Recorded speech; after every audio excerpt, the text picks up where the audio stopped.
बर. So welcome to all.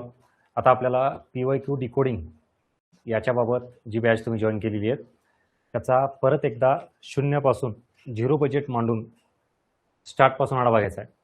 त्याच्या अगोदर आपण कुठल्या रीलमध्ये, लेक्चरमध्ये, जनरल सेमिनारमध्ये ऐकलं असेल, इव्हन माझेसुद्धा काही लेक्चर्स तुम्ही केले असतील, पण आता ही मात्र बॅच सुरू झाली. त्यात कुठलं यूट्यूबचं लेक्चर असेल तर वेगळं त्या वेळेपुरतं आपण ते सांगत असतो.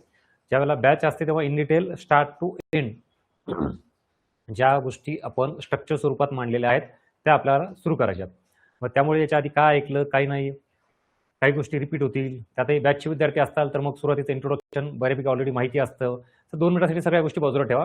तुम्ही बॅचचे विद्यार्थी असाल किंवा नव्याने पहिल्यांदा फर्स्ट टाइम आपल्या अर्थात प्लॅटफॉर्म मार्फत कुठली तरी बॅच जॉईन केली तसे असाल, दोघाही विद्यार्थ्यांसाठी माझं सांगणं आहे, झिरो बजेट मांडा आणि तिथून सुरुवात करा. कारण जी सब्जेक्टची बॅच आहे मेन, त्याला आपण खूप जास्त महत्त्व देतो आणि ज्या ज्या विषयाची गरज आहे तिथं आपण सब्जेक्ट लावतो, बॅच पूर्ण करतो आणि पुढे जातो. तर त्याच्याही पलीकडे आता असं लक्षात आलंय, PYQचं एक वेगळंच महत्त्व आहे. फक्त PYQ संदर्भात बॅच करणं का गरजेचं आहे? कारण त्याचा अशा पद्धतीचा आढावा आपल्याला घ्यायचा आहे की जो इंडिव्हिज्युअल लेवलला व्यक्ती म्हणून किंवा स्टुडंट म्हणून तुम्हाला शक्य नसतो. कारण तुम्ही विद्यार्थी आहात, तुम्ही रिसर्च नाही करू शकणार किंवा तुम्हाला एकच विषय नाही आहे, भरपूर विषय आहेत. त्यामुळे ते आमच्यावर सोडून द्या आणि आम्ही ही सगळी माहिती गोळा करून जो काही रिसर्च करून तुमच्यासमोर मांडतोय त्यातून तुम्हाला कमी वेळेमध्ये जास्तीत जास्त आउटपुट काढता येईल, त्यासाठीची बॅच आहे. ठीक आहे? यस. So let start. बघा, इथं आता आपल्याला आजच्या लेक्चरमध्ये हे सगळं स्ट्रक्चर तर ऑलरेडी सांगितलं मी. काय PYQ recruiting batch, PYQ sorting तुम्हाला कंपायलेशन PDF स्वरूपात मिळेल. ते हार्ड कॉपी तुम्ही काढायची. ती कशी असेल? Topic wise. एखादा टॉपिक घेतलाय, राष्ट्रीय उत्पन्न, त्यावरचेच इयर वाईज, एक्झाम वाईज ते तुम्हाला क्वेश्चन असतील.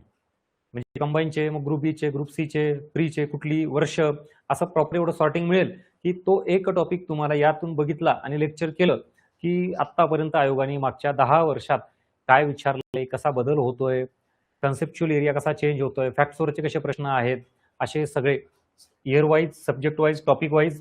त्यात एक कोर इकॉनॉमिक्स, मग कन्सेप्ट वेगळं, फॅक्ट्स वेगळं, बजेट करंट वेगळं, गव्हर्नमेंट स्कीम वेगळं.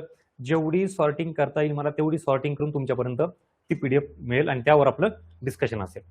चला, बाकी डिटेल्स तुम्हाला सगळे हे माहिती आहेत, मागच्या 10 वर्षाची मी घेणार आहे. Okay, let start. आता पुढचा माझा पॉईंट येतो. मी सुरुवातीला या PYQच्या सोबत सिलेबसला लिंक लावणं गरजेचं आहे. नाही तर होतं काय की लगेच आता एखादा टॉपिक घेतला, एक्झाम ओपन केली एखादी, चला हा झाला दारिद्र्यावरचा प्रश्न, चला पुढं, असं अजिबात करायचं नाही. कुठलीही बॅच स्टार्ट करताना मी पहिलं इंट्रोडक्शन हे तुम्हाला अशा पद्धतीने देतो की जे विद्यार्थी म्हणून तुम्ही करत नाहीत. म्हणजे इथं आता आपल्याला आज सिलेबस बघणं गरजेचं आहे. का बरं? कारण PYQ कशावर विचारलेत, कुठल्या टॉपिकवर विचारलेत. काही टॉपिक सिलेबसमध्ये मेन्शन केलेले आहेत, पण काही टॉपिक आहेत सिलेबसमध्ये मेन्शन केलेच नाहीत, पण त्याच्यावर PYQ आहे. आता काय करणार? पण त्याच्याही पलीकडे सिलेबसचे टॉपिक, PYQचे टॉपिक काढल्यानंतरही अजून असे टॉपिक उरतात जे ना डायरेक्टली सिलेबसमध्ये मेन्शन केलेत, ना डायरेक्टली त्याच्यावर प्रश्न आलेले आहेत. बेसिक टॉपिक ज्याला आपण म्हणतो ती कॅटेगरी तुमच्या समोर आली पाहिजे. म्हणून झिरो बजेट मांडा याचा अर्थ असा आहे, तुम्ही नवीन असाल, जुने बॅच केलेली असाल आपली अर्थनीतीची, किंवा नव्यानेच अर्थनीतीची बॅच घेतलेली असाल, व्हॉट एव्हर, मी काय म्हणतो ते शांतपणे ऐका आणि उतरून घ्या वही पेनवर. ठीक आहे? सो पहिला येतो की समजा अभ्यास खूप करतोय सर, पुस्तकही खूप वाचलेत, पण मग विषय हा होतो की एक्झाम ओरिएंटेड अभ्यास केलेला नसतो, जे PYQ करून तुम्हाला कळेल. डिमांड ऑफ द एक्झाम याला स्टार मार्क करा. सतत सांगत असतो मी, सतत. ऍक्च्युली ही बॅच जी आहे ती यासाठी बरं का, परीक्षेत तुम्हाला काय विचारलं जातं, कसं विचारलं जातं, कोणते टॉपिक विचारले जातात, आणि ह्या सगळ्यांचा आढावा सुरुवातीला घेतला तर अभ्यासाला दिशा मिळते. Demand of the exam, syllabus असेल, टॉपिक असेल, याचं सेग्रिगेशन. मुळात एखादं पुस्तक वाचलं इकॉनॉमिक्सचं स्टार्ट टू एंड, प्रत्येक टॉपिक पूर्ण केले असं न करता त्याचं काहीतरी सेग्रिगेशन करता आलं पाहिजे. बघा, इतर विषयात आणि इकॉनॉमिक्समध्ये तुम्ही काय गफलत करता.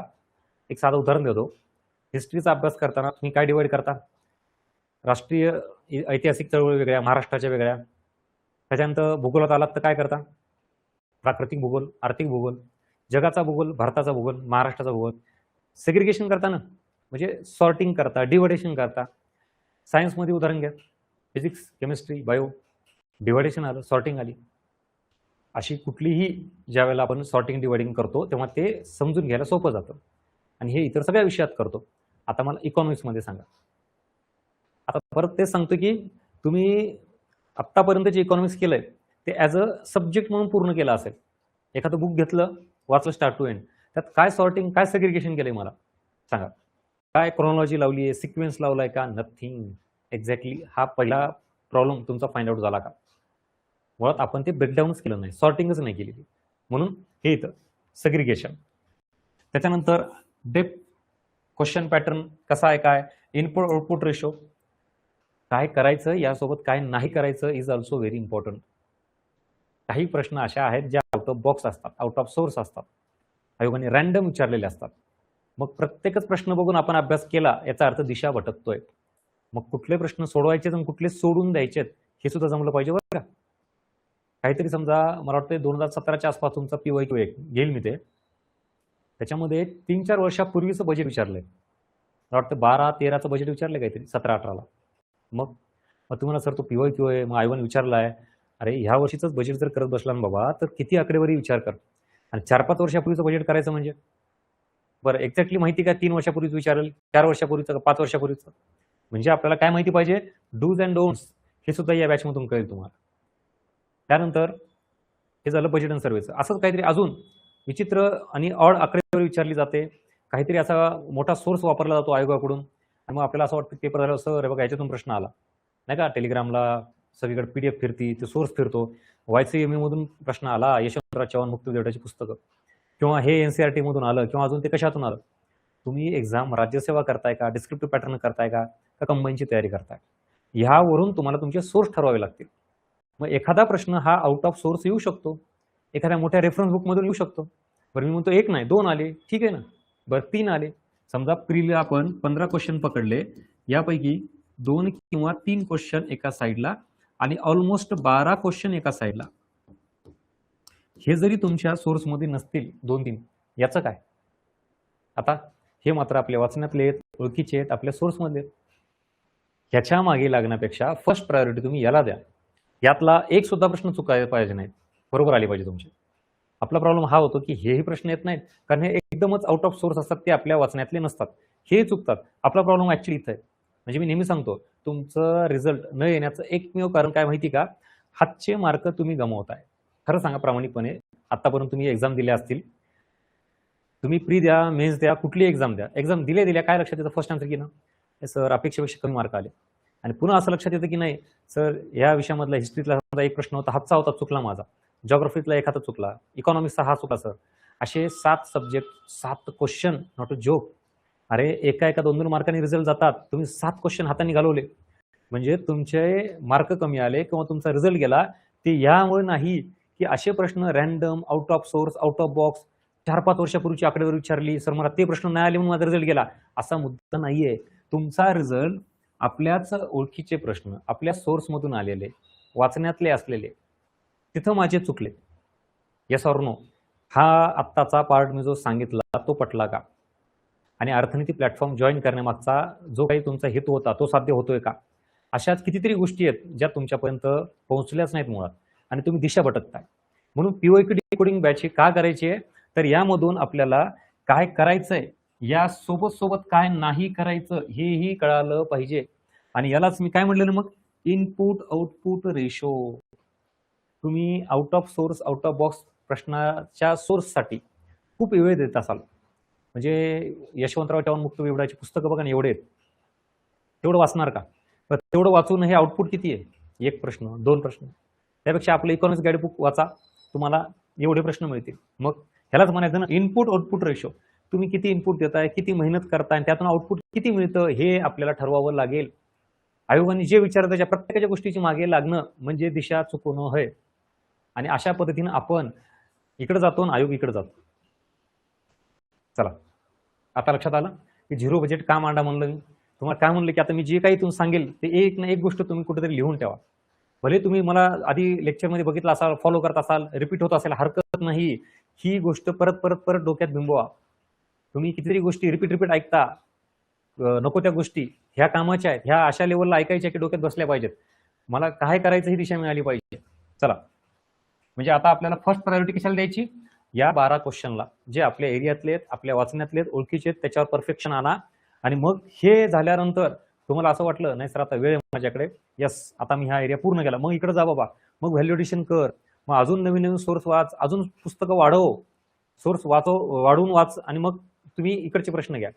पण हातचे मार्क गमावू नका, रिझल्ट याच्यामुळे जातोय, मान्य. आणि इथून पुढे तसं होता कामा नाही आता.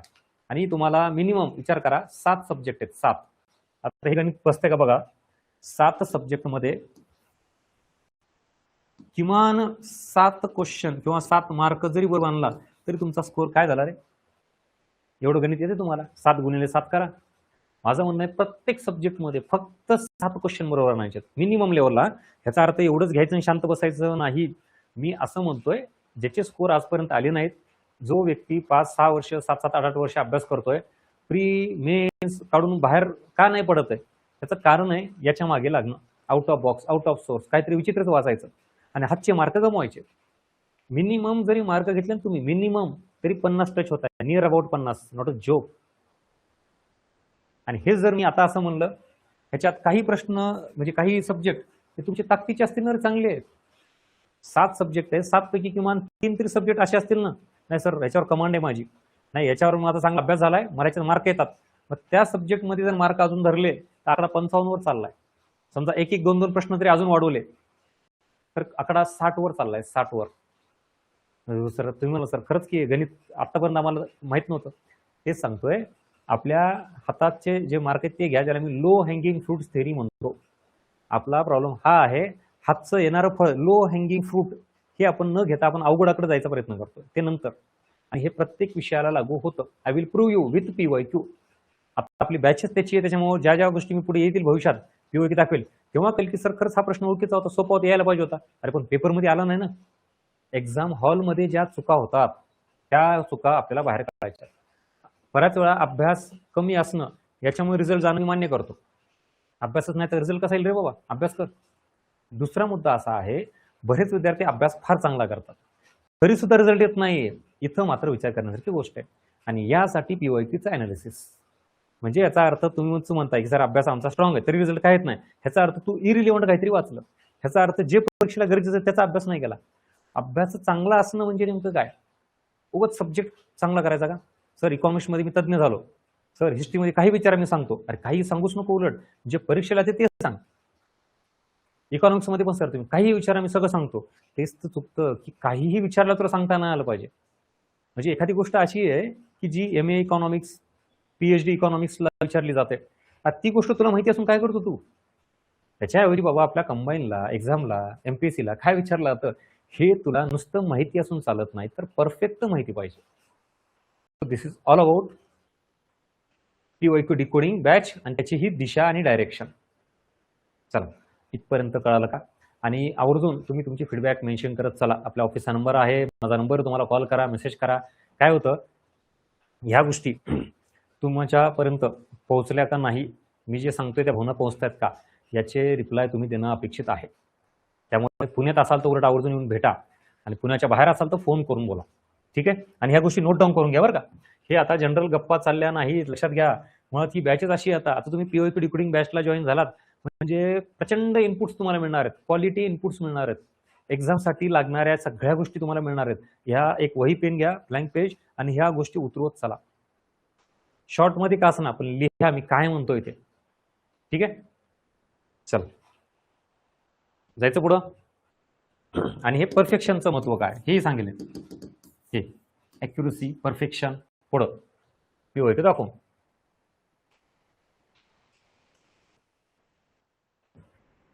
हा चला, होप सो लक्षात आलं असेल मला काय म्हणायचं ते. आता पुढे जाऊया. यासाठी सिलेबस का गरजेचा आहे? तुम्हाला सर आम्हाला सिलेबस माहिती पाठ आहे, आता आम्ही सिलेबस आता कशाला बघायचा? तर बघायचं टॉपिक कुठले करायचे जे सिलेबसमध्ये मेन्शन केलेले आहेत, हा एक पार्ट. आता काही टॉपिक आहेत जे सिलेबसमध्ये मेन्शन केलेले नाही, तर आता काय करायचं?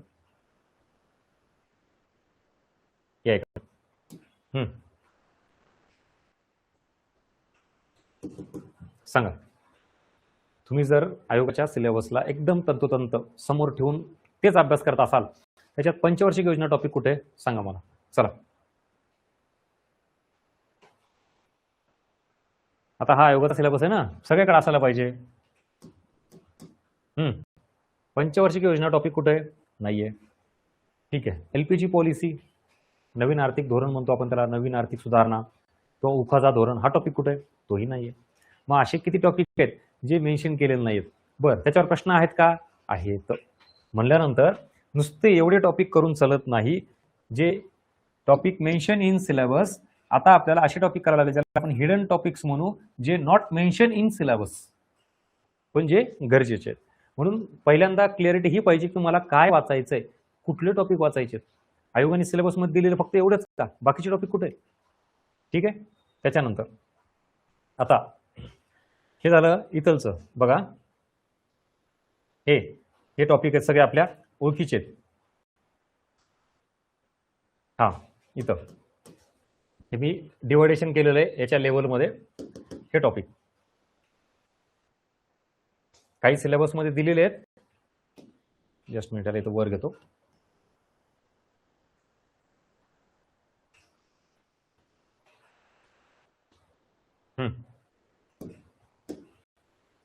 इथं जे सिलेबसमध्ये दिलेले आहेत ते, आणि त्याच्या व्यतिरिक्त जसं म्हणलं तसं पंचवार्षिक योजना, एलपीजी पॉलिसी, आर्थिक सुधारणा, त्यानंतर आंतरराष्ट्रीय संघटना, असे बरेच टॉपिक आहेत जे मेन्शन केले नाहीत पण ते करायचेत.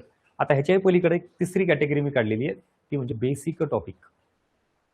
आता बेसिक टॉपिक याचा अर्थ ते इथं ना प्रीमध्येही मेन्शन केलेले आहेत ना मेन्समध्ये पण. आता हा मेन्सचा सिलेबस आहे,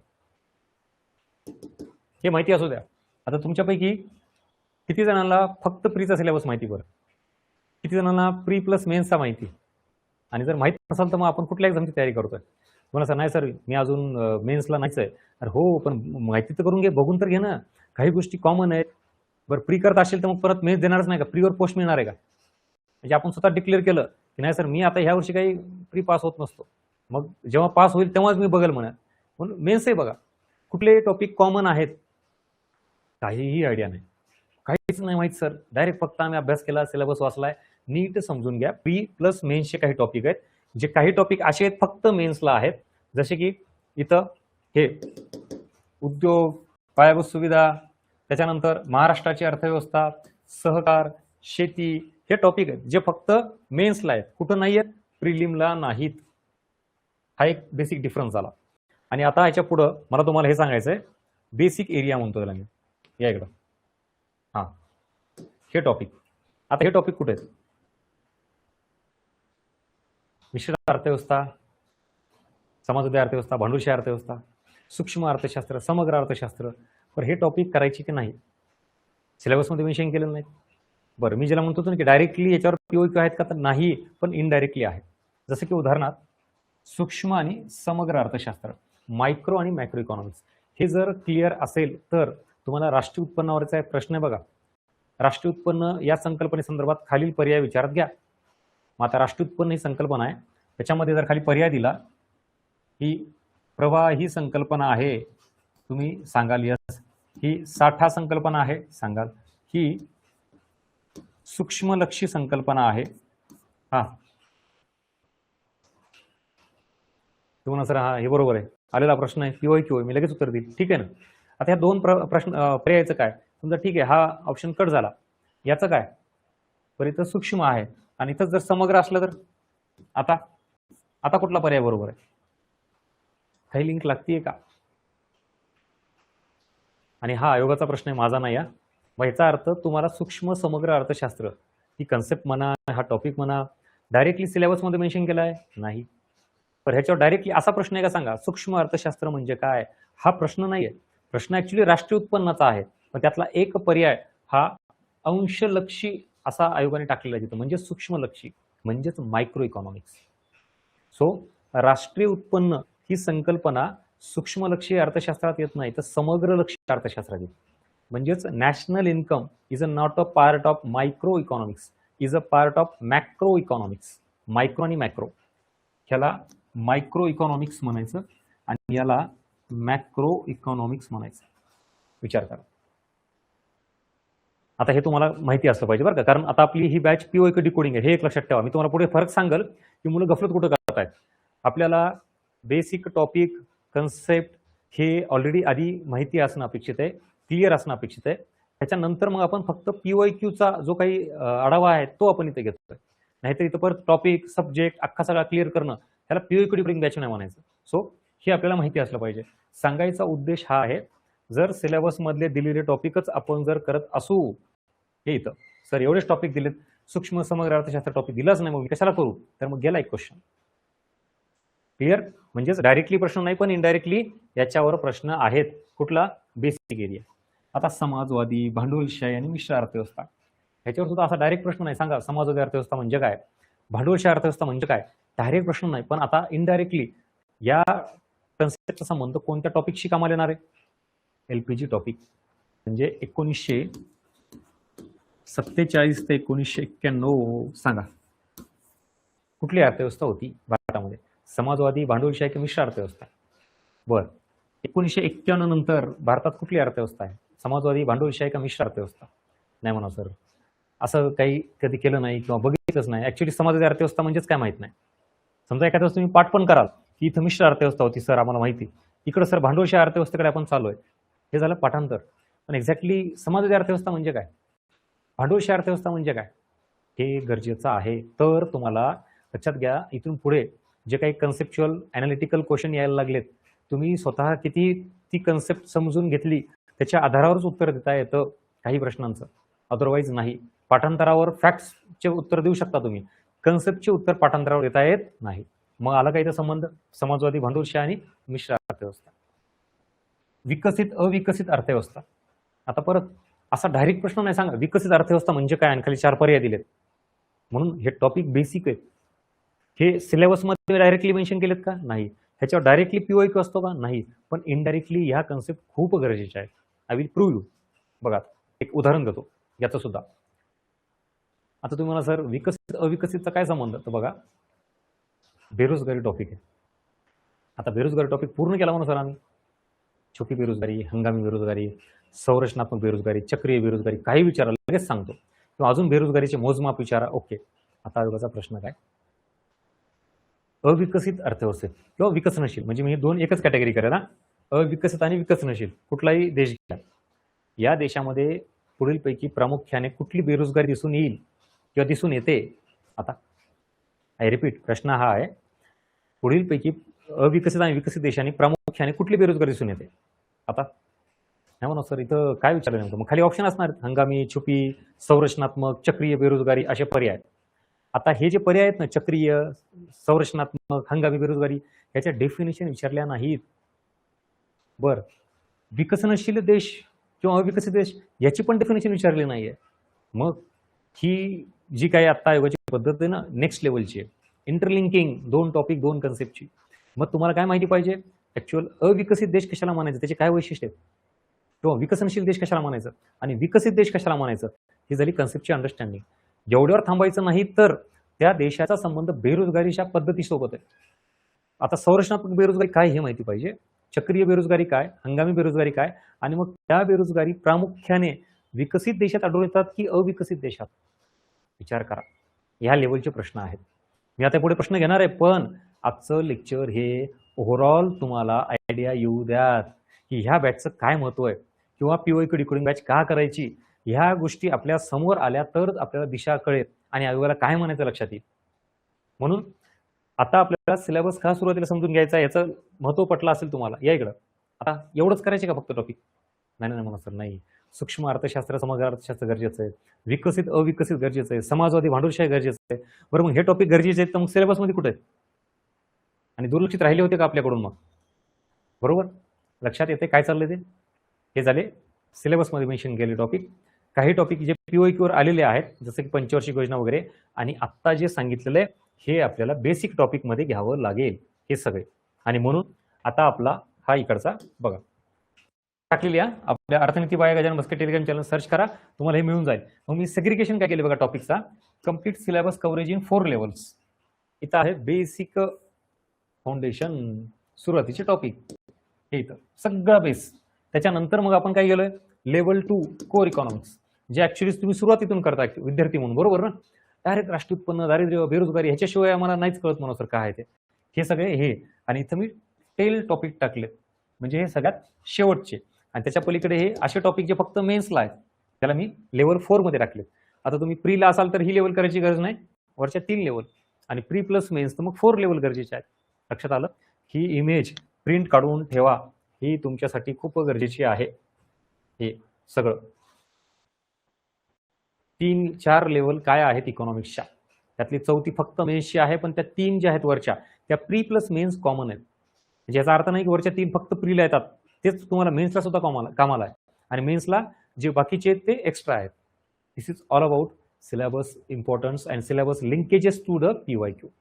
हे कळाल्याशिवाय PYQ करणार नाही. म्हणजे या एरियावर सुद्धा प्रश्न असतात फॉर युअर काइंड इन्फॉर्मेशन, फक्त ते डायरेक्टली नसतात, इनडायरेक्टली असतात.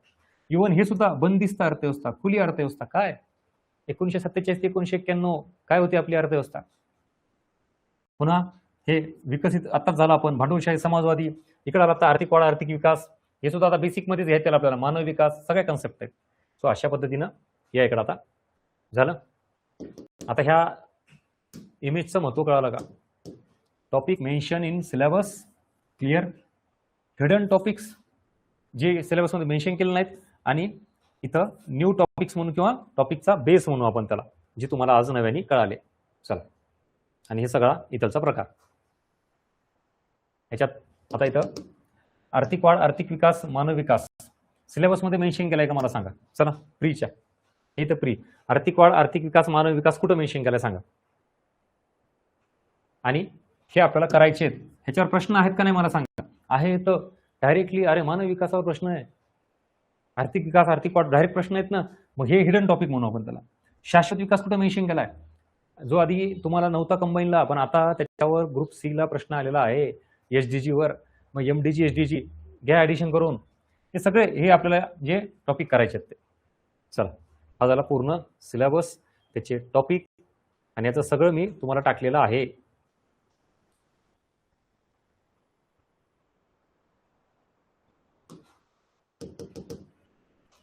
हा झाला एक पार्ट इथलचा. आता पुढचा आहे, चला, तो म्हणजे न्यू एरिया और डेप्थ, सब टॉपिक्स और हेडिंग, आणि main big and small basic concept. हे काय कीवर्ड आहेत नीट बघा. मागच्या काही PYQचा आढावा घेऊन आता आपल्याला काही एरिया काही डेप्थ वाढवावी लागेल, ती आयोगाने सजेस्ट केली, ती सुद्धा मी तुम्हाला घेऊन आलेलो पुढं. हा एक पॉईंट. दुसरा, सब टॉपिक्स आणि हेडिंग्सवर सुद्धा लक्ष द्यावं लागेल. असं नाही की एखादा एरिया आहे, जसं की for example GDP main heading झाली ती, अरे पण मग GDPच्या सोबत त्याचा GDP मध्येही देशांतर्गत काय किंवा मध्यवर्तीत वस्तू म्हणजे काय आणि अंतिम वस्तू म्हणजे काय. लक्षात घ्या, मेन हेडिंग म्हणजे एखादी कन्सेप्ट, पण त्या कन्सेप्टला लागणारे सब पॉईंट सुद्धा लक्ष द्यावं लागेल. इथं ज्याला मी म्हणेल मेन हेडिंग बिग, आणि त्यासोबत स्मॉल बेसिक्स त्याच्याबाबतचं, ह्याला स्टार मार्क करा बरं का. आय रिपीट, या PYQ बॅचमधून तुम्हाला अशा गोष्टी मिळतील ज्या कुठेही लिहिलेल्या नाहीत, कुठल्याही लेक्चरमध्ये बघायला मिळणार नाही. आता इथून पुढे महत्व अशा गोष्टीला आलंय, मी टॉपिक बद्दल म्हणत नाही, उदाहरण देतो. एक मेन टॉपिक आहे, त्या टॉपिकचं नाव आहे राष्ट्रीय उत्पन्न. हा झाला डायरेक्ट टॉपिक, एकदम मेन हेडिंग. या टॉपिकमध्ये मी एखादी कन्सेप्ट घेतली राष्ट्रीय उत्पन्नामध्ये GDP, ती सुद्धा झाली मेन हेडिंग समजा. आता ह्या हेडिंगला सुद्धा काही तुम्हाला काय जोडावं लागेल, आर्थिक वर्ष हे कुठलं लागतं, म्हणजे त्याचा सब पॉईंट झाला. त्याच्यासोबत GDP मोजताना मला देशातील निर्माण होणाऱ्या सर्व अंतिम वस्तू व सेवा मी विचारात घेतो. म्हणजे अंतिम वस्तू काय, आणि अंतिम वस्तू काय कळल्यानंतर मग मध्यवर्ती वस्तू कशाला म्हणायचं, intermediate goods and final goods, ह्यातला फरक आहे का नाही. मग आता बारकावे, हे स्मॉल बेसिक्स कडे जायचं. टॉपिक मधली एखादी मेन कन्सेप्टच्या मध्ये छोट्या कन्सेप्ट म्हणा किंवा त्याचे छोटे सब पॉईंट म्हणा. अजून एक दुसरं उदाहरण देतो, CRR आणि SLR. For example, monetary policy तुम्ही पूर्ण केली, म्हणजे इथं टॉपिक आहे RBI, हा मेन टॉपिक. RBI मध्ये मॉनिटरी पॉलिसीमध्ये त्याला आपण इथं मौद्रिक धोरण, चलनविषयक धोरण असं म्हणतो. या चलनविषयक धोरणाचे साधन आहेत, साधनामध्ये पण संख्यात्मक आणि गुणात्मक. सो मी संख्यात्मक साधनाकडे चाललोय. संख्यात्मक साधनामध्ये पण CRR आहे, SLR आहे, सगळं बघा. मी किती डीप मध्ये चाललो, किती बारकाईनं तुम्हाला बघावं लागेल. या कॉम्पिटिशनमध्ये टिकायचं असेल आणि 5-5, 8-8, 10-10 वर्ष घालायचे नसतील तर अर्थनीती पॅटर्न तुम्हाला फॉलो केल्यावर आउटपुट मिळणारच आहे. इथं आता मी संख्यात्मक साधनात आल्यानंतर CRR असेल किंवा SLR असेल, तुम्हाला सर माहिती लगेच सांगतो मी. CRR म्हणजे व्यापारी बँकांनी आरबीआयत पैसे ठेवायचे, SLR म्हणजे व्यापारी बँकांनी स्वतःकडे पैसे ठेवायचे, आणि हे बरोबर पण आहे. यस, ओके, आला कॉन्फिडन्स. आता पुढं मग अजून बारकावी छोट्यामध्ये जाऊन त्या छोट्या स्मॉल एरियात बघायचं म्हणजे CRR हा व्यापारी बँकांनी आरबीआयत ठेवायचा असतो, हे मान्य आहे. पण ॲट द सेम टाइम तिथं तो CRR कॅश स्वरूपात ठेवावा लागतो. आणि SLR ज्या व्यापारी बँका स्वतःकडेच बाजूला काढून ठेवतात त्या SLRला मात्र 3 ऑप्शन आहेत: कॅश, गोल्ड आणि गव्हर्नमेंट सिक्युरिटी. विचार करा. म्हणजे आता आपल्याला डेप्थ अँड डिफिकल्टी लेवल वाढवणं म्हणजे इरिलेव्हंट काही वाचायचं नाही. मी किती खोलात चाललोय बघा. म्हणजे इथून सुरुवात केली होती. टॉपिक कुठला आहे? आरबीआय. बघा आता म्हणजे तुम्हाला कळेल की डेप्थ अँड डिफिकल्टी लेवल वाढवणं म्हणजे उगाच 3-4 पुस्तक वाचायचे, यशवंतराव चव्हाण मुक्त विभागाची पुस्तकं मोठे मोठे, NCERTच वाचतो, अजून काही काहीच करतो आणि मग काय 0 मार्क घेतो. आता डेप्थ वाढवणं म्हणजे टॉपिक तोच आहे. आरबीआय मौद्रिक धोरणच आहे, त्यामध्ये संख्यात्मक गुणात्मक साधनं दोन्ही करायचंय. संख्यात्मक साधनामध्ये इथं CRR, SLR. मग CRR मध्ये कॅश ठेवावी लागते, SLR मध्ये मात्र 3 ऑप्शन आहेत: कॅश, सोनं, गोल्ड आणि गव्हर्नमेंट सिक्युरिटी. हे 3 ऑप्शन आहेत. आता विचार करा, तर तुम्ही याकडे लक्ष दिलं का? एक्झॅक्टली मला हे सांगायचंय. मेन ज्या मोठ्या मोठ्या गोष्टी आहेत सगळं माहिती, संख्यात्मक गुणात्मक साधन. सर CRR म्हणजे हे, SLR म्हणजे हे. आता त्याच्यात ते थोडे बारकावे की एक्झॅक्टली CRR म्हणजे काय आणि SLR म्हणजे काय. ह्याच्यात खूप रिसर्च करायची गरज नाही. तुम्हाला असं वाटत असेल नाही सर आम्ही एवढं खोलात कधी गेलो नाहीत. नाही, हे काही खूप जास्त खोल नाहीच आहे. मुळात तुम्ही गेला नाहीत म्हणून तुमचा प्रॉब्लेम आहे. हे ज्याला ज्याला असं वाटत असेल सर हे विचित्र, भयानक आणि एवढं खोल आहे का? काहीच खोल नाही. आपण न गेल्यामुळे आपला प्रॉब्लेम आहे की आपल्याला हे विचित्र वाटायला लागतं. आपली लेवल एक इथपर्यंत, नाही तिथपर्यंत, नाही इथपर्यंत, खूप झालं इथपर्यंत, संपलं. मग आता तुम्ही ऑलरेडी जवळ आलात, क्लोज आलात, त्याच्या थोडं एक पल पुढे जा आणि मग बघा काय क्लिअरिटी येऊन जाईल आणि काय स्कोर येईल तुमचा. आता याच्या पुढं अजून एक पाऊल. याच्याही पुढं ज्यावेळेला आता मी या दोघांची तुलना केली, लक्षात आलं की हे फक्त कॅश स्वरूपात ठेवावा लागतो CRR आणि स्वतःकडे ठेवावा लागतो. CRR हा आरबीआयकडे ठेवावा लागतो आणि कॅश स्वरूपात ठेवावा लागतो. SLR हा स्वतःकडे ठेवावा लागतो, पण त्याला 3 पर्याय आहेत. आता ह्याच्याही पलीकडे जाऊन या 3 पर्यायामध्ये जर अजून एक अँगल काढायचा म्हणलं तर SLR हा उत्पादक स्वरूपाचा असतो. SLR हा व्यापारी बँकांना इन्कम मिळवून देणारा असतो. का? कारण जर मी सोन्यात पैसे ठेवले तर सोन्याचा भाव वाढू शकतो, म्हणजे बँकेने ठेवले तर, आणि बँकेनेच जी गव्हर्नमेंट सिक्युरिटी मध्ये पैसे ठेवले तरीही इन्कम मिळतं. CRR मध्ये जी कॅश ठेवली जाते ना आरबीआयत, त्याच्यातून काही इन्कम मिळत नाही, काही व्याज मिळत नाही. म्हणून मग हा उत्पादक स्वरूपाचा आहे. म्हणजे बँकांनी त्यात ठेवलेली अमाऊंट ही काहीतरी बँकेला उत्पन्न मिळवून देते, म्हणून त्याला उत्पादक स्वरूपाचा म्हणायचं. विचार करा. आणि बस एवढी क्लिअरिटी आणायची. म्हणजे मी आता प्रत्येक वेळेला अशा वेळेला कन्सेप्ट क्लिअर करून देणार नाही, कारण ही बॅच झाली. मग आपल्याला PYQ विचार करा, आयोगाच्या आतापर्यंत 10 वर्षाचे एक ना एक PYQ आणि ऑप्शन्स क्लिअर करायचा आहे. मी जर टॉपिक आणि कन्सेप्ट क्लिअर करत बसलो तर मग PYQ राहतात बाजूला.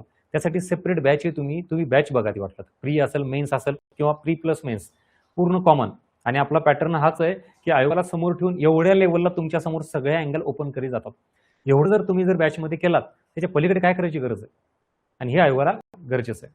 आता तुम्हाला जे वाटतं ना सर काही PYQ रिपीट होतात, हा मोठा गैरसमज आहे. तसंच असतं तर मग फक्त PYQ पाठ करूनच जायचं ना, बरोबर ना? PYQ जर रिपीट होत असतील तर फक्त PYQ पाठ करून रिझल्ट का नाही होत? एवढं सोपं असलं असतं तर. याचा अर्थ PYQ as it is repeat होत नाही, किंवा जरी रिपीट झाला तरी तो एक दुसराच रिपीट होतो 15 पैकी, बाकीचे सगळे प्रश्न नवीन असतात. आणि रिपिटेशन ऑफ द PYQ नाही तर रिपिटेशन ऑफ द एरिया आहे मागच्या लेक्चरमध्ये बघा. म्हणून माझे इंट्रोडक्टरी लेक्चर येत मिस करत जाऊ नका. ह्याच्या आधी जे मी आता लेक्चर टाकले आपल्या बॅचमध्ये तेही बघा, आणि हे रिपिटेशन ऑफ द एरिया जास्त होतो. म्हणजे उदाहरणार्थ मागच्या 10 वर्षामध्ये तुम्हाला या एरियावर प्रश्न दिसतात, पण मागच्या वेळेस समजा संख्यात्मक साधनं विचारले होते, कधीतरी पुढच्या वेळेस गुणात्मक साधनं विचारलेले, पुन्हा अजून एक प्रश्न संख्यात्मक साधणार येतो, त्याच्यामध्ये CRR विचारला होता, पुढच्या वेळेस CRR नाही तर SLR विचारलं जाईल. म्हणजे टॉपिक तोच, एरिया पण काय होतो, बदलतो ना.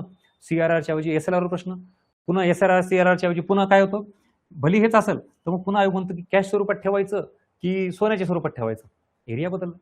पुन्हा उत्पादक स्वरूपाचा कुठला, अनुत्पादक स्वरूपाचा कुठला. आणि तुम्हाला काय वाटतं, नाही सर आयोग काय करतं, उठलं की CRRSLच विचारतं. अरे मग जर तेच विचारत असेल तर तू पास का नाही होत? म्हणजेच काय होतं, टॉपिक तोच, कन्सेप्ट तीच, पण त्याच याच्यामधली डेप्थ वाढते. आणि मग तुम्हाला तेच वाटतं, सर आयोग उठले की संख्यात्मक साधन विचारतं, CRRSLच विचारतं, पण मग एकही प्रश्न ॲज इट इज रिपीट नसतो. त्यातले भलेही समजा 3 वाक्यामधले 1 वाक्य रिपीट असेल, 2 नवीन असतात, किंवा 2 तसेच असतील, 1 तरी नवीन असतं. झालं, मग हे एकामुळेच रिझल्ट जातो आपला. आता लक्षात आलं. आणि ह्या सगळ्या गोष्टी म्हणजे तुम्हाला आत्ता जो मला चेंज वाटतो किंवा माझं जे ॲनालिसिस आहे ते मी अशा पद्धतीनं तुम्हाला मांडेल, हे लिहून घेणं अपेक्षित आहे. वही पेन काढायची, नुसतं ऐकायचं नाही. आणि हे सगळं ओतून घ्यायचं की ॲक्च्युअल आपला अभ्यासाचा जो काही पाथ आहे, आपण तयार केलेला मार्ग आहे, तो अशा पद्धतीनं पाहिजे. उगच हे वाच, ते वाच, काही कर, ते कर, नीट काहीच माहित नाही. म्हणजे मी मागच्या किती वेळ झालं ह्या एकाच टॉपिकला घेऊन इथपर्यंत आलोय. बस आता मात्र ही एक गोष्ट कंप्लीट झाली, क्लिअर. ह्याच्या पलीकडे काही नाही.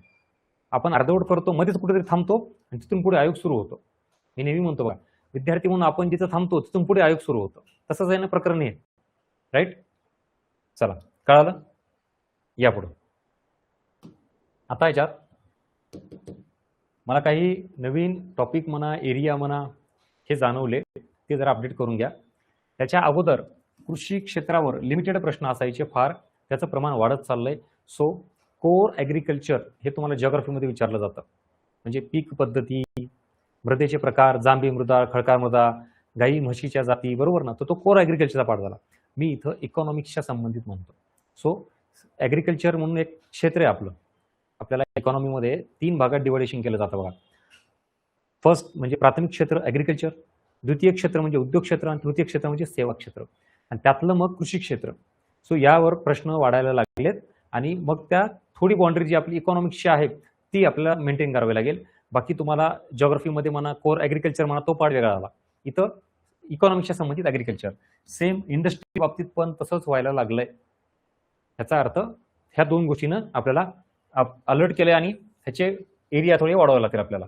आणि हा एक जो अगोदर जास्त नव्हता, पण आता मात्र डेफिनेटली एक प्रश्न याच्यावर आहे, अकाउंटिंग, ऑडिटिंग, लेखा व लेखा परीक्षण. So be careful. हे करायचं म्हणजे करायचं. याच्या प्रॉपर तुम्हाला फ्रीमध्ये आपल्या PDF नोट्स आता काही दिवसामध्ये येतील. ऑलमोस्ट एंडला आलेल्या आहेत. टेलिग्राम चॅनलवर बघा, तुम्हाला ह्या नोट्स मिळून जातील ह्या 2 गोष्टीच्या. आणि हा एक टॉपिक ऍड करून घ्या जो आधी नव्हता. शाश्वत विकास म्हणून कदाचित कन्सेप्ट विचारली जात होती, पण MDG, SDG अशावर डायरेक्टली प्रश्न कंबाईनला कधीच नव्हता. मी तुम्हाला परत POIQ मध्ये दाखवेल ते. पण आत्ता जस्ट रिसेंटली ग्रुप Cला SDG किती आहेत हा आकडा विचारलाय. मग त्याच्यावरून आपल्याला एक हिंट घ्यायला बस झालं. पण असं नका म्हणून सर मग शाश्वत विकासावर प्रश्न कधीच नव्हते म्हणून मी केला नाही. मग आता आला ना हिंट, आली ना हिंट आली, प्रश्न आलाय, कर बाबा आता. MDG, SDG हे ठीक आहे. सो नवीन काय आहे टॉपिकमध्ये ते तुम्हाला मी सांगितलं. यस. सो इथपर्यंत कळालं का? आणि समाधान वाटतंय का की बॅच जॉईन केल्याचं? येस, हेच पाहिजे होतं.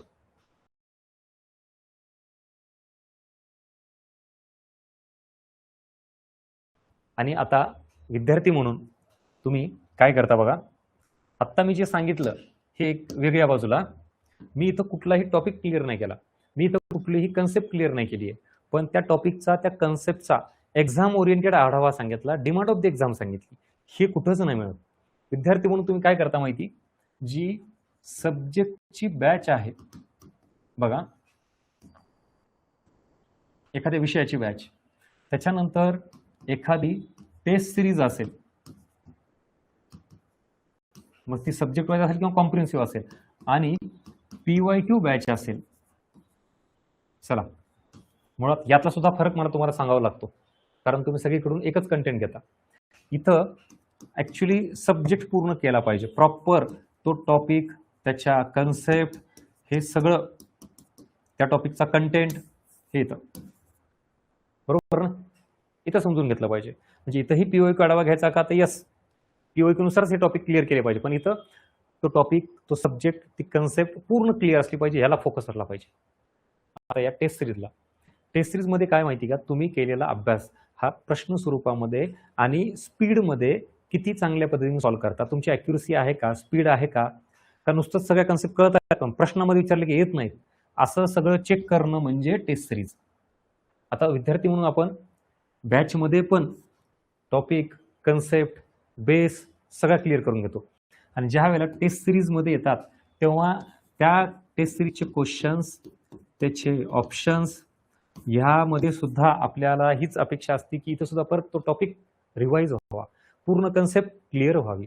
ठीक आहे, मग एमसीक्यू अप्रोच डेव्हलप बाजूला राहून जातो आणि जी गोष्ट तुम्ही इथे केली तीही इथंच करा, परत रिपीट. बरोबर, म्हणजे एमसीक्यू अप्रोच तुम्ही काय बघणं अपेक्षित आहे, स्पीड माझी मेंटेन होतीये का, कुठे चुका होत आहेत, सिली मिस्टेक झाल्यात का, त्याच्यानंतर प्रश्नातला ट्रॅप काय आहे, ऑप्शन मधला ट्रॅप काय आहे. ऍक्च्युली डिस्कशनमध्ये याच्यावर जास्त डिस्कशनवर चर्चा व्हायला पाहिजे. जास्तीत जास्त ते ट्रॅप, क्वेश्चन पॅटर्न, तुमच्या चुका, वाचण्याची पद्धत किंवा सिली मिस्टेक्स ह्यावर चर्चा करून तुमच्या चुका बाहेर काढणे, तुमचे स्ट्रॉंग पॉईंट, वीक पॉईंट बाहेर काढणे आणि इम्प्रूव्हमेंटला सजेशन देणे, याला टेस्टचं डिस्कशन म्हणायचं. पण असं काहीही न होता बघा, म्हणजे तुमच्या चुका बाहेर येत नाहीत, तुमची स्पीड कळत नाहीये, प्रश्नातले ट्रॅप डिकोड होत नाहीयेत, ऑप्शन्स किती क्लोज आहेत हे कळत न कळता तुम्ही टेस्ट सिरीजमध्ये पण ह्याच गोष्टी रिपीट करता आणि मेन एमसीक्यू अप्रोच, मेन उद्देश टेस्ट सिरीजचा बाजूला राहून जातो. म्हणून डिस्कशन कसं असलं पाहिजे, तर एमसीक्यू अप्रोच डेव्हलप करणार असलं पाहिजे, ना की परत टॉपिक क्लिअर करणार. हे झालं बॅचचं आणि टेस्ट सिरीजचं. या आता पीवायक्यू मध्ये पीवायक्यू डिकोडिंग बॅच आत्ताच डेमो बघितला तुम्ही.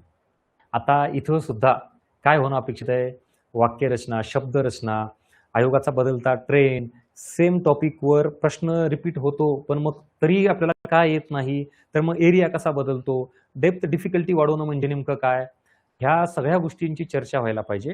तसं न होता परत विद्यार्थी म्हणून तुमची डिमांड काय असते, सर इथं सुद्धा समजा एखादा प्रश्न आरबीआयवर आला तर अख्खा आरबीआय टॉपिक कव्हर करून द्या सर. यस, देतो बाबा कव्हर करून, हे तर सगळ्यात सोपं आहे आम्हाला. मग पुन्हा तोच मुद्दा येतो, मेन पीवायक्यू डिकोड करणं राहतं बाजूला आणि तुम्ही सब्जेक्टच क्लिअर करताय.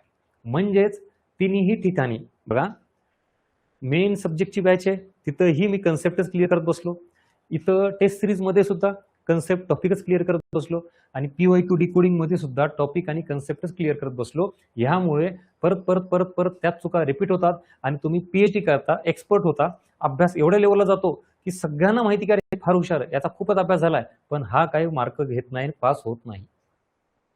आणि त्याचं कारण एकमेव आहे बाबांनो, अभ्यासाची स्टेज ही एका लेवलला आहे, त्याच्यानंतर ह्या दोघांचाही उद्देश वेगळा आहे. तो उद्देश साध्य करा. एमसीक्यू मधून काही गोष्टी तुम्हाला चेक करायच्या त्या तिथंच त्याच झाल्या पाहिजेत आणि पीवायक्यू मधून आयोगाच्या गोष्टी ज्या ज्या आयोगाने दिल्यात त्या बाहेर काढा, जे आता मी काढतोय सांगतोय. आता लक्षात आलं का? आणि ह्या गोष्टी माहिती नसल्यामुळं तुम्हाला वाटतं की टॉपिक रिव्हिजन झालंय सर, भारी व्हायला लागलंय, मग तू इथं काय केलं. बरं, अजून एक बॅच राहिली याच्यामध्ये, आता one day batch, one day revision. चला याच्यात काय, ह्याच्यात रिव्हिजन, मग ह्याच्यात revision, one day concept clear, इथं पण इथं पण इथं पण सगळीकडे तेच तेच तेच आहेत, फरक काहीच नाही आणि मार्कातही फरक काहीच नाही. जे 4-5 वर्षापूर्वी पडायचे आजही तेवढेच मार्क पडतात मला. आणि मग मी 4-5 वर्षापूर्वी इथंच आहे, आजही इथंच आहे, पुढची 4-5 वर्ष कदाचित इथंच राहिले मी सदाशिव पेठेत. बरोबर, वास्तव आहे, न पटणार असू द्या, दिस इज अ रियालिटी. आणि तुम्हाला त्या त्या बॅचचा मेन उद्देश देण्यासाठी मी म्हणून इथं ह्या गोष्टी ज्या आत्ता आपण डिस्कस केलेल्या आहेत, हां हे इथं ज्याला असं वाटतं ना की सर तुम्ही भारी शिकवता, मग इथं कन्सेप्ट क्लिअर करून द्या मला, इथं नाही हो, तू त्या बॅचला आहे. ह्याचा अर्थ असा नाही की तुला मी बॅचला ऍडमिशन घेण्यासाठी सांगतोय, अजिबात घेऊ नको, हरकत नाही, इट्स युअर चॉईस. बरं, दुसऱ्या सरांकडून कर, कुठूनही, पण जिथं बॅच लावली तिथं सब्जेक्ट क्लिअर झाला पाहिजे आणि जिथं एमसीक्यू टेस्ट सिरीज लावली त्या टेस्ट सिरीजचा उद्देश साध्य कर. त्यातले स्किल तुमचे टेस्ट सिरीज आपण का लावतो, आपल्यातला एमसीक्यू अप्रोच डेव्हलप व्हावा, स्पीड डेव्हलप व्हावी, अॅक्युरेसी डेव्हलप व्हावी, अशा गोष्टीतनं त्या स्किल तिथंच डेव्हलप करा. बॅचमध्ये काय, फाउंडेशन स्ट्रॉंग व्हावं, कन्सेप्च्युअल बेस स्ट्रॉंग व्हावा, मग ते तिथंच झालं पाहिजे. आणि पीओक्यू मध्ये काय व्हायला पाहिजे, ऍक्च्युअल आयोगाला काय पाहिजे हे सर जास्तीत जास्त मला कळायला पाहिजे, एक्झॅक्टली हे इथूनच कळून घ्या. असं सॉर्टिंग सेग्रिगेशन केल्यानंतर मग बघा तुम्हाला आउटपुट काय म्हणतात. आता लक्षात आलं की इथं मी फक्त असा आढावा देईल आणि इथून पुढेही तसंच असेल. नाहीतर तुमची अपेक्षा तो टॉपिक आहे ते सगळं क्लिअर करा, ह्याच्यात तुमचा लॉस आहे, माझा नाही. फिरून गोष्ट आपली तीच राहते, आयोगाला काय म्हणायचं हे न कळता टॉपिकचा सगळा कंटेंट आपण तिथे घेऊन मोकळा होतो आणि हे म्हणजेच आपलं पीओक्यू अनालिसिस होतंय. सगळा टॉपिक समजून घेणं म्हणजे पीओक्यू अनालिसिस नाही, सगळा प्रश्न समजून घे, that is called as POQ analysis. चला आता स्टार्ट टू एंड, जुने असाल नवीन असाल, तुम्ही अर्थनीतीला याच्या आधी बॅच केली असाल किंवा नसाल, एक काय म्हणतो आपण त्याला, पीओक्यू बद्दल क्लिअरिटी आली का, आणि एक समोरची डायरेक्शन मिळाली का, एक्झॅक्टली आपल्याला काय करायला पाहिजे, आपण काय करत होतो, कुठं चुकत होतो, याबाबत आवर्जून तुमच्या प्रतिक्रिया मेन्शन करा. नुसतं शांत बसून ऐकायचं नाही. तुम्हाला ज्या ज्या गोष्टी जाणवत आहेत कदाचित त्या उतरूनही घेतल्या असतील तुम्ही, आणि फोन करा, भेटा, मेसेज करा. पण माझी एकच तळमळ आहे, शेवटची संधी, येणारी पुढची एक्झाम, त्यात प्री मेन्स पास होऊन बाहेर पडा, थांबवू नका. नाहीतर ह्या मायाजालामध्ये वर्षानुवर्ष अडकून पडाल तुम्ही. ठीक आहे, जायचं पुढं.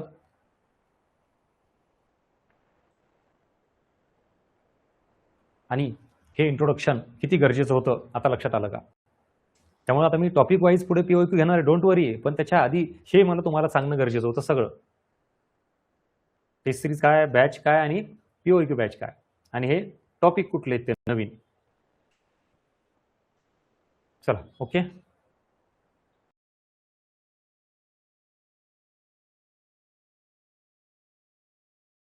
आता मात्र जे तुम्हाला मी सांगितलं ना, न्यू अपडेशन काय आलंय, काय एरिया आहेत, तर बघा, मी हा एक शब्द इथं वर हिडिंग म्हणून घेतलाय, संरचनात्मक बदल, स्ट्रक्चरल चेंजेस. हा कुठला टॉपिक आहे सांगा बरं मला, तुम्ही जुने असाल तर. मला हे नका सांगू की हे कुठल्या टॉपिक संबंधित आहे, असा कुठला टॉपिक आहे का हे सांगा. नाहीये, बरोबर, ठीक आहे. पण मग आता ह्याला ही कन्सेप्ट म्हणा, काही म्हणा, वॉटेवर, संरचनात्मक बदल, ही कन्सेप्टच शिकली पाहिजे, हे बऱ्याच जणांना माहित नाहीये. का बरं? कारण ह्याचा संबंध कोणाशी येतो बघा. सार्वजनिक वित्त टॉपिक केला, संरचनात्मक तूट आहे का तुम्हाला, स्ट्रक्चरल डेफिसिट आहे ना, ऍज इट इज पाठ केली असाल तुम्ही, ठीक आहे. नवीन आर्थिक सुधारणा हा टॉपिक आहे, ह्याच्यात संरचनात्मक उपाययोजना आहे का, स्ट्रक्चरल ऍडजस्टमेंट प्रोग्राम, हा आहे म्हणा सर ते पण. बरं, बेरोजगार टॉपिक केली, संरचनात्मक बेरोजगारी आहे का, यस, हे पण आहे. अरे मग जर आता एवढे टॉपिक वाचून आपल्याला ही गोष्ट लक्षातच नाही आली की बाबांनो एक्झॅक्टली हा प्रकार काय आहे नेमका, आणि आयोगाने आत्ता प्रश्न विचारलेले आहेत, मी परत रिसेंट पीओक्यू ट्रेंड दाखवतो, मग हे कधी येणार एरिया आपल्या बाहेर, मग आपण असा अभ्यास कधी करणार. सगळे टॉपिक ते केलेत, पण त्या टॉपिकला कनेक्ट करणारी एखादी अशी कन्सेप्ट असेल ज्याला मी छोटा भाग म्हणतो. म्हणून इथं बघा, परत मी हे इथं काय लिहिलं कळालं का तुम्हाला, आता हे इथं हे काय, मेन हेडिंग, मोठी हेडिंग, त्यासोबत स्मॉल बेसिक एरिया असा आहे जो तुम्हाला आता माहिती असणं गरजेचं आहे, त्याशिवाय रिझल्ट काढू शकत नाहीत. हे संरचनात्मक बदल, छोटा घटक, छोटी कन्सेप्ट जी बऱ्याच टॉपिकला हे करते, त्यामुळं हे समजून घ्यावं लागेल. नेक्स्ट अजून बघा आता, चला, प्रसारित किंवा विस्तारित, एक्सपान्शनरी पॉलिसी. मी आता असं नाही म्हणत एक्सपान्शनरी फिस्कल पॉलिसी किंवा एक्सपान्शनरी मॉनेटरी पॉलिसी, 2 मिनिटासाठी टॉपिकला नका जोडू कोणाच्या, तो इंडिव्हिज्युअल शब्द किंवा इंडिव्हिज्युअल कन्सेप्ट म्हणून बघा. एक्सपान्शनरी पॉलिसी, प्रसारित विस्तारित धोरण, संकुचित किंवा अंकुचित, दोन्हीचा अर्थ एकच आहे.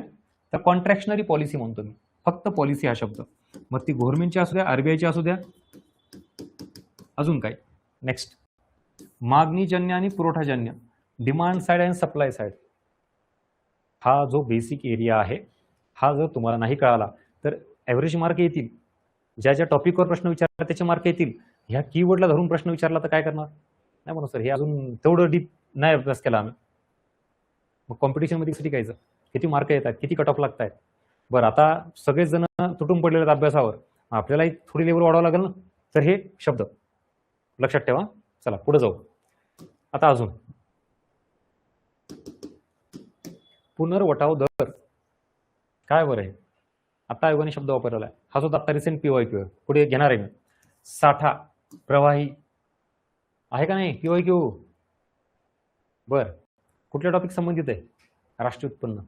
मग आता राष्ट्रीय उत्पन्न टॉपिक मध्ये सगळं माहिती आहे, जीडीपी, जीएनपी, काही विचारायचं सगळं सांगतो मी. अरे पण मग प्रवाही काय, साठा काय, नाही म्हणत ते नाही सांगतायत.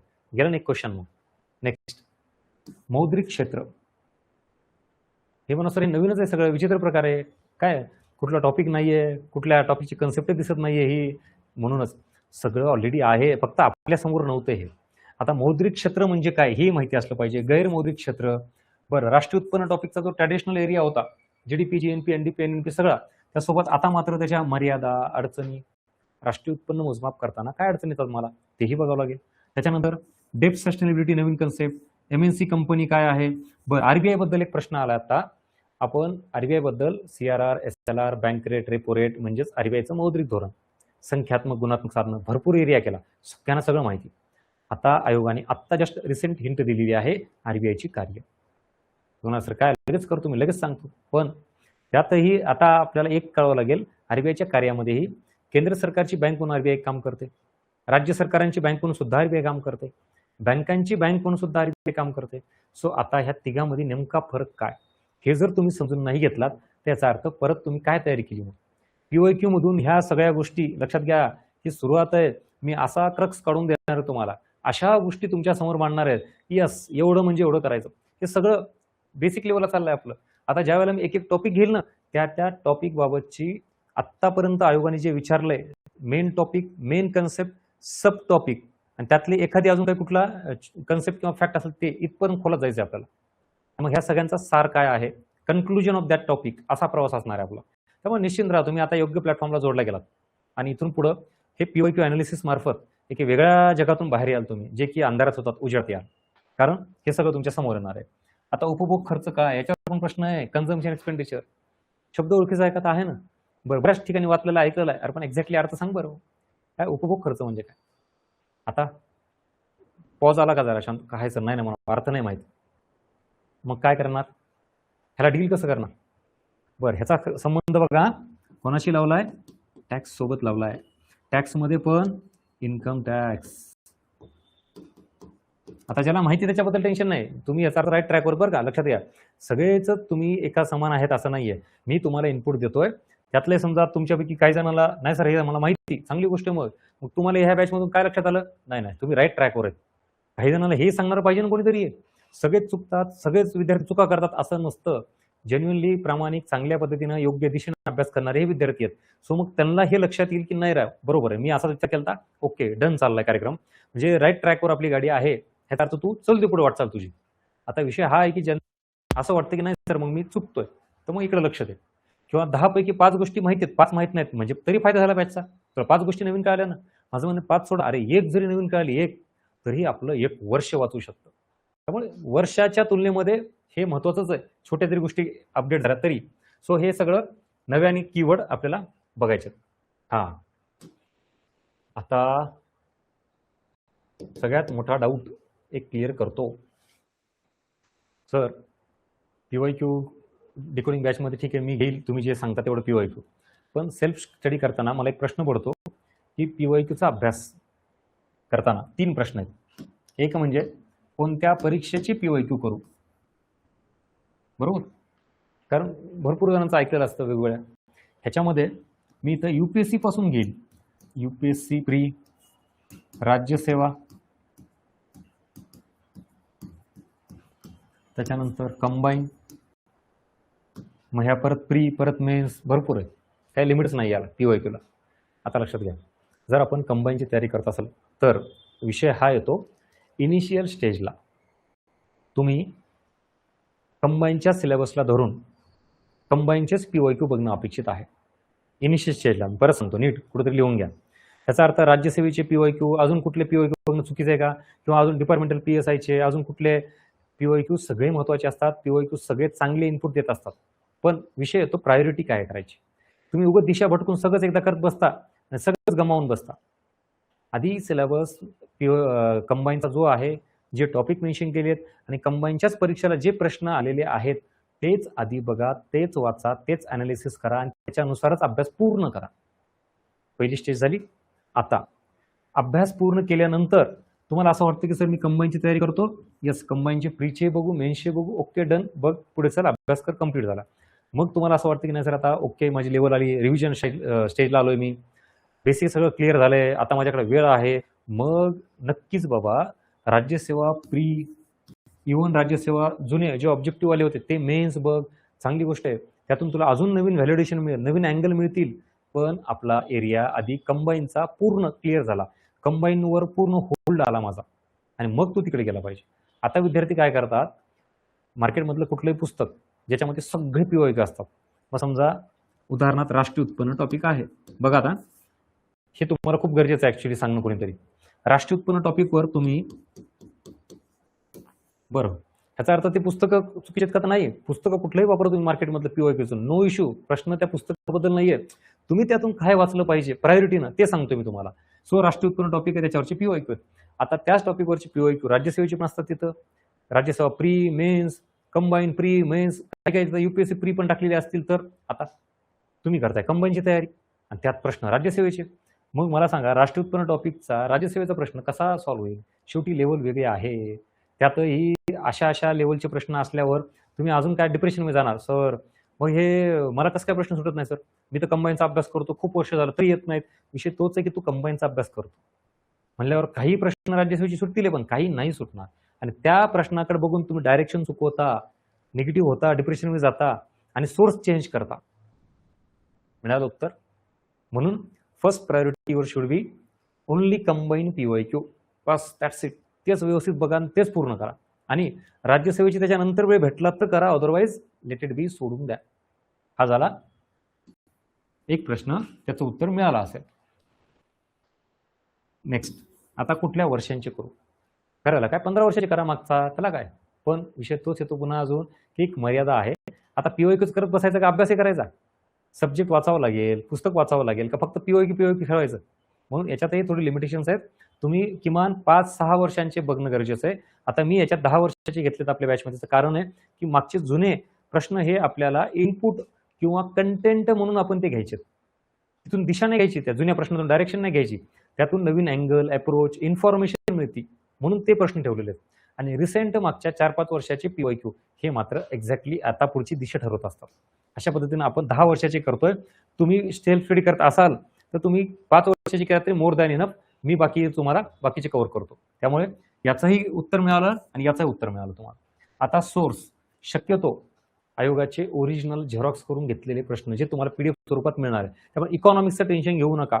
आपण sorting topic wise, year wise जी तुम्हाला करून देणार आहोत ती झेरॉक्स करून घ्या आणि तेच सोर्स म्हणून वापरा इकॉनॉमिक्ससाठी. आता बाकी विषयाला तुम्ही ठरवा, कुठलं पुस्तक वगैरे वापरायचं असेल तर नो इश्यू. पण त्या पुस्तकातून मग परत तोच प्रॉब्लेम क्रिएट होऊ नये. सिलेक्टेड वाचा तेवढं आणि सोडून द्या. कारण तुम्ही ज्या एक्झामची तयारी करता त्याच एक्झामचा अभ्यास झाला पाहिजे. तीच डेप्थ, ती लेवल तुम्हाला कळली पाहिजे. उगाच राज्यसेवेचे प्रश्न वाचायचे आणि कंबाईनचा अभ्यास करायचा, कसं मॅच होणार प्रश्न? म्हणून ते, त्यामुळे सोर्स शक्यतो ओरिजिनल आयोगाचे वापरा, बाकी तुम्ही तुमची चॉईस ठरवा. अजून एक प्रश्न आहे तुमचा, जे की सर त्या पीवायक्यूच्या बुकमध्ये एक्सप्लेनेशन दिलेलं असतं, ते एक्सप्लेनेशन करायचं का? आता याच्यात तुमचा परत तो पर्सनल कॉल असेल. माझं सांगणं हे आहे की आपण पीवायक्यू प्रश्न म्हणून बघितले पाहिजे. आता त्याच्यात जर इन्फॉर्मेशन दिली असेल तर तिची ऑलरेडी पुस्तकातच आहे ना. समजा सीआरवर प्रश्न आहे, कॅश रिझर्व्ह रेशो, तर तुम्ही त्या प्रश्नाचं ॲनालिसिस न करता तुम्ही डायरेक्टली काय करता, त्याचे एक्सप्लेनेशन करता. मग ही कन्सेप्ट काय आहे, किंवा मग आरबीआय, मग आरबीआयची स्थापना, मग कुठे फाटे फुटतात, मग किती पण इन्फॉर्मेशन. मग प्रश्न एक असतो आणि खालची इन्फॉर्मेशन पानभर असते.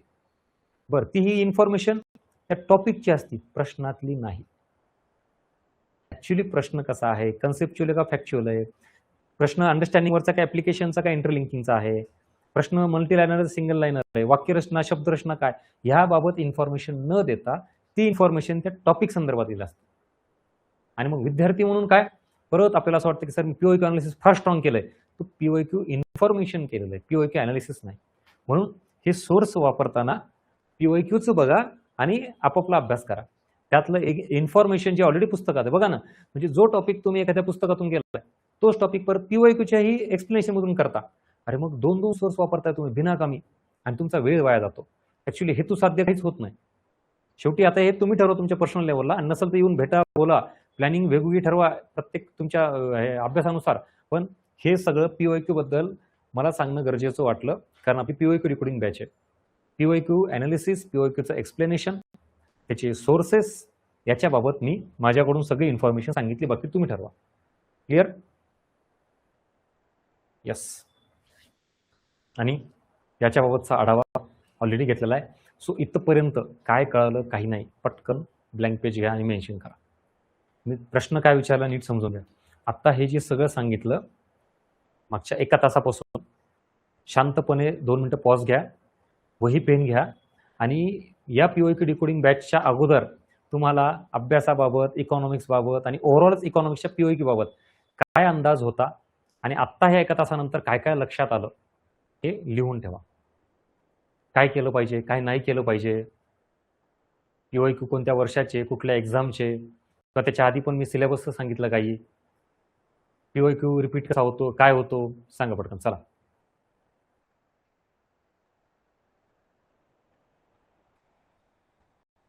आणि ह्या गोष्टी उतरून घेतल्याशिवाय पुढे जायचं नाही.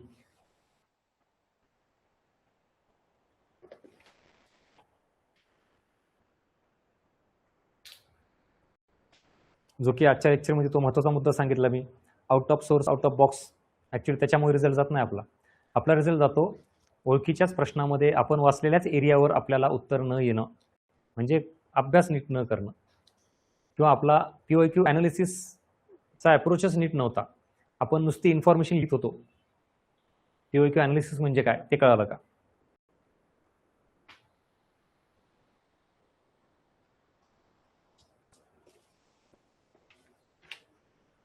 यस.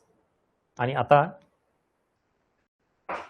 ओव्हरऑल बघा, आता ह्याच्या आधी कदाचित सांगितलं असेल, उदाहरणार्थ बघा 15 क्वेश्चन आहेत. या 15 पैकी आता ते कन्सेप्ट, फॅक्ट्स वगैरे ते सोडून द्या, ते येतात, ते सब्जेक्टचं आपण पुढे बघूच. काही क्वेश्चन कन्सेप्च्युअल, काही फॅक्च्युअल, काही. मी आता ओव्हरऑल PYQ कसे असतात तर ते 3 कॅटेगरीमध्ये टाकेल.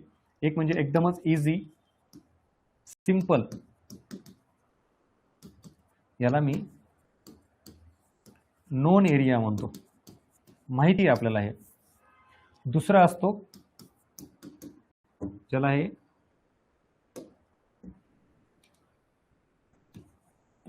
Out of box, out of source. ठीक आहे, एकदमच आपल्या सोर्सच्या बाहेरचे. आता इथं मात्र मी याला डिफिकल्ट म्हणेल, ह्याला आउट ऑफ बॉक्स नाही. आणि हे सुद्धा आपल्या ओळखीचेच असतात, नोन एरियाचेच असतात. चला, हे मात्र याला अननोन म्हणतो मी याला.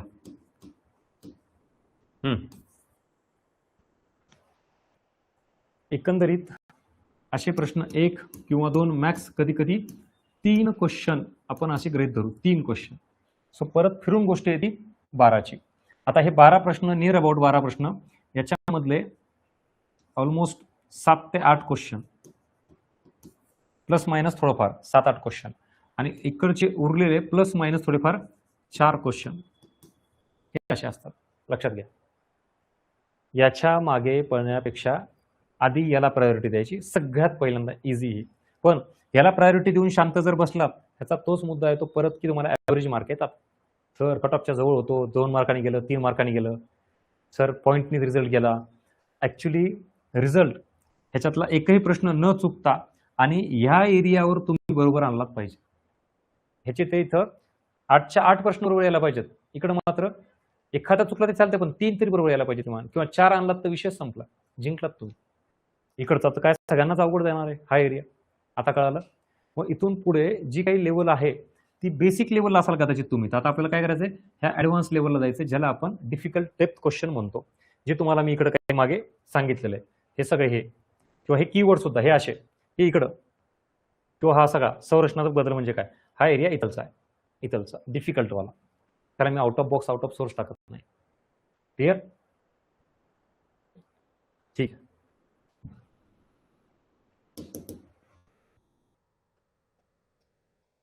आणि काही कीवर्ड आहेत बघा आता अजून ह्याच्या पलीकडे, ते कुठंतरी मेन्शन करून घ्या. म्हणजे PYQ सुरू करायच्या अगोदर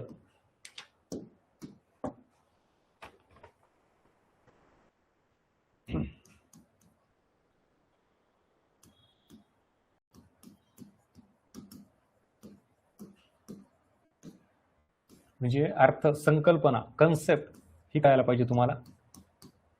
त्याच्यानंतर इथं दुसरा एक महत्त्वाचा पॉईंट येतो, एखाद्या कुठल्याही गोष्टीची उद्दिष्टे किंवा वैशिष्ट्ये, हे कीवर्ड लक्षात ठेवा. त्याच्यानंतर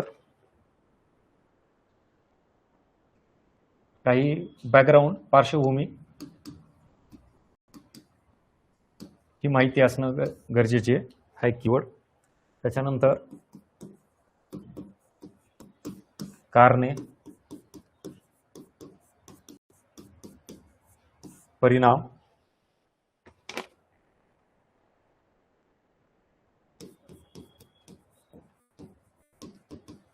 समस्या, अडचणी,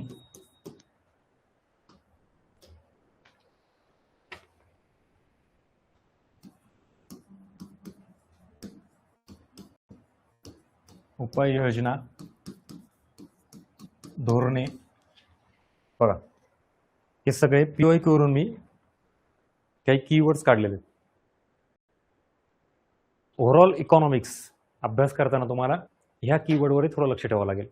म्हणजे एखाद्या समजा संस्थेचा आपण अभ्यास करतोय, फॉर एक्झाम्पल RBI, तर मग त्याच्यामागे नेमका उद्देश काय हे बघायला लागेल. किंवा इथंच तुम्ही हे कार्य हे घेऊ शकता, ह्याचे उद्देश म्हणा, कार्य म्हणा, फंक्शन, ते आलं याच्यात, राईट. त्याच्यानंतर त्याचे वैशिष्ट्य काय आहेत, मग ते संस्था असली पाहिजे असं का नाही. एखादा कायदा आपण करत असेल, FRBM ऍक्ट, काय त्याचा उद्देश FRBM ऍक्टचा नेमका, बरोबर. त्याच्यानंतर म्हणजे आता उद्देश आणि कार्य ऑलमोस्ट एकच येतं. म्हणजे एखादी संस्था असेल तर तिची उद्दिष्ट म्हणजे तिची कार्य आली, आणि एखादा कायदा असेल तर कायदा ऍक्च्युली कार्य नाही करत, त्याचा उद्देश असतो तो करण्यामागचा. अशा सगळ्या गोष्टी या थोड्याफार सिमिलियर आहेत. वैशिष्ट्य, त्याच्यानंतर त्याची पार्श्वभूमी, परत FRBM ऍक्ट का बरं करण्यात आला, मग त्याचं काय बॅकग्राऊंड काहीतरी असेल ना. कुठलाही ऍक्ट असेल, कुठलीही संस्था स्थापनेमागचा, किंवा RBIचं राष्ट्रीयकरण का करण्यात आलं, बरं बँकांचं राष्ट्रीयकरण का करण्यात आलं 1969, काहीतरी बॅकग्राऊंड असेल त्याला, कारण सेम. परत आता बॅकग्राऊंड म्हणा, कारण म्हणा, म्हणजे मी असं म्हणेल, भारतामध्ये 1969 जी बँकांचं राष्ट्रीयकरण करण्यात आलं, तर खाजगी बँका या मोजक्याच लोकांना कर्ज पुरवठा करायच्या. खाजगी बँका फक्त शहरातच ब्रँच ओपन करायच्या, ग्रामीण भागात शेतकऱ्यांना कर्ज पुरवठा करत नव्हत्या. अशी काही कारणं होती, म्हणून सरकारने ताब्यात घेतली ती खाजगी बँका आणि राष्ट्रीयकरण केलं. कारण उद्देश काय, मग आता याच्यामध्ये इथं उद्दिष्ट, उद्देश, हेतू शब्द माहिती असू द्या, उद्देश, ऑब्जेक्टिव्ह ज्याला आपण म्हणतो ते. मग आता याचा अर्थ काय, ज्यावेळेला मी आता राष्ट्रीयकरण घ्या कुठलंही कशाचं आहे, तर साहजिक आहे वित्तीय समावेशन करणे, ग्रामीण भागामध्ये ब्रँच ओपन करणे, ग्रामीण भागापर्यंत बँकिंग सुविधा देणे, हा माझा उद्देश झाला. कळालं. त्याच्यानंतर कारण झाले, हे झाले परिणाम. आता कुठल्याही गोष्टीचे परिणाम माहिती असले पाहिजेत, साहजिक आहे. मी म्हणलं तुटीचा अर्थसंकल्प सरकारने मांडला, सो तुटीचा अर्थसंकल्प असू द्या किंवा तुटीचा अर्थ भरणं असू द्यात, तर त्याचे अर्थव्यवस्थेवर काय परिणाम झाले. परिणामामध्ये पण दोन, पॉझिटिव्ह आणि निगेटिव्ह, बरोबर ना. RBIने CRR वाढवला, CRR वाढवल्यावर काय परिणाम, पॉझिटिव्ह, परत निगेटिव्ह. एकंदरीत ओव्हरऑल तुम्ही हे कुठल्याही बाबतीत टॉपिकला लागू शकता. परिणाम, समस्या, अडचणी. मला राष्ट्रीय उत्पन्न वाढवायचं आहे किंवा राष्ट्रीय उत्पन्न मोजायचं आहे, काय अडचणी आहेत, काय समस्या आहे, अशा कुठल्याही गोष्टी ज्याच्यामध्ये तुम्हाला हा कीवर्ड तिथं फिट होईल असं लक्षात येईल. उपाययोजना, धोरणं, सरकारची धोरणं, उपाययोजना. दारिद्र्य निर्मूलन करायचं आहे, काय उपाययोजना आहे. रोजगार निर्मिती करायची, बेरोजगारी दूर करायची, काय उपाययोजना आहे. So policy. अशा पद्धतीनं हे कीवर्ड्स मला PYQ वरून जाणवलेत, मी ते काढलेले आहेत. आणि या PYQच्या सगळ्या कीवर्ड्सवरून तुम्हाला एक डायरेक्शन मिळेल की आपल्याला जर एखादा टॉपिक करायचा असेल त्यातले ही सुद्धा कीवर्ड्स इम्पॉर्टंट आहेत, याच्याशिवाय पुन्हा अजून डायरेक्शन मिळणार नाही. आणि आता इथून पुढे हे लेक्चर बघितल्यानंतर मी म्हणतोय म्हणून फक्त एकदा प्रयोग करा. अभ्यासाला एखादा कुठला तरी टॉपिक घ्या, टॉपिक घेताना तुम्हाला हे सगळं आठवल आणि मग लक्षात येईल, हा फोकस एरिया आहे, हा PYQचा महत्वाचा. अच्छा, हे असं असतं, तसं असतं. लक्षात आलं. चला, इथपर्यंत ही सगळी क्लिअरिटी आली असेल. तर मी परत इकडे येईल. हा, हे वरचे हे पॉइंट जिथून आपण सुरुवात केली होती. हा मुद्दा किती गरजेचा आहे लक्षात आला का. PYQ linkage with syllabus and topics. कुठले टॉपिक कसे काय ते घेतलंय हा मुद्दा. आणि demand of the exam, depth, difficulty level, input output ratio याच्याबद्दल आपण चर्चा केली. हिडन टॉपिक कुठले आहेत, आयोगाचा सिलेबस, प्रीचा, मेन्सचा, ह्याच्यानुसार मग पुन्हा आपण हे एकत्र केलेलं ह्याची प्रिंट काढून घ्या म्हणजे कळलं लेवल 1, लेवल 2 आणि कुठले टॉपिक हे आपल्याला करायचे. तर ओव्हरऑल हे इथंपर्यंत पूर्व परीक्षा टार्गेट करत असाल तर हा 3 लेवलचा पार्ट जास्त इम्पॉर्टंट आहे. आणि मेन्सचा करत असाल तर हे प्लस हे, ह्याचा अर्थ मेन्सला एवढेच टॉपिक आहेत असं नाही बरं का. हे फक्त मेन्सला असलेले टॉपिक आहेत. हे सुद्धा मेन्सला आहेतच, कारण मेन्सचा सिलेबस फार मोठा आहे. फक्त प्री म्हणत असाल तर वरचा करा, आणि मेन्स करत असाल तर वरचा प्लस हा लेवल 4चा. यस, इथं काही टॉपिकचं वर्गीकरण सेग्रिगेशन केलेलं आहे. अशा पद्धतीनं हे बॅचचं टेस्ट सिरीजचं महत्त्व, नवीन एरिया काय असेल, कीवर्ड कुठले करायचे काय नाहीत, इथंपर्यंत हा झाला आपला इंट्रोडक्शनचा पहिला पार्ट. आणि अशाच वेळोवेळी तुम्हाला ज्या ज्या गोष्टी मला वाटतात सांगाव्या त्या मी सांगत राहील. अशा पद्धतीनं आपली PYQ डिकोडिंग बॅच ही सुरू झालेली आहे. आता एक एक टॉपिक आणि त्यातले PYQ आणि अजून काही गोष्टी अशा राहिलेल्या असतील त्याही आवर्जून सांगेल. कारण मुळात PYQ डिकोडिंग बॅचेस ही अशी आहे की तुम्हाला मी जास्तीत जास्त इनपुट देणं अपेक्षित आहे, ना की तो टॉपिक क्लिअर करणं. बरोबर ना. आणि ते क्लिअर केलं तरी सगळ्यात सोपं आहे, टॉपिक शिकून मोकळं व्हायचं. उलट तुम्हाला आत्तापर्यंत विद्यार्थी म्हणून PYQतून ज्या ज्या गोष्टी मिळाल्या पाहिजे त्या मिळाल्या नाहीत त्या मी द्यायला तुम्हाला प्रयत्न करेन. सो थांबूयात, आपण भेटू पुढच्या लेक्चरला. इथपर्यंतचा हा प्रवास आता सुरुवातच झालेली आहे. तर PYQ बद्दल एक वेगळा अप्रोच तुमचा तयार झाला का, आणि असेच महत्त्वाचे क्वालिटी इनपुट्स तुमच्यापर्यंत मी देण्यासाठी पुढे इथून सुरुवात करतोय. कम्युनिकेशन करत राहा. पुण्यात असाल तर येऊन भेटा, नसेल तर फोन करा, आवर्जून मेसेज. ह्या सगळ्या गोष्टी का सांगतोय, कारण जर तुम्हाला या क्षेत्रामध्ये खूप वर्ष घालायचे नसतील तर as early as possible proper guidance घेणं, कम्युनिकेशन करणं आणि त्यातून सुधारणा करून वाटचाल करणं. ठीक आहे, चलो. सो भेटू पुढच्या लेक्चरमध्ये. थँक्यू.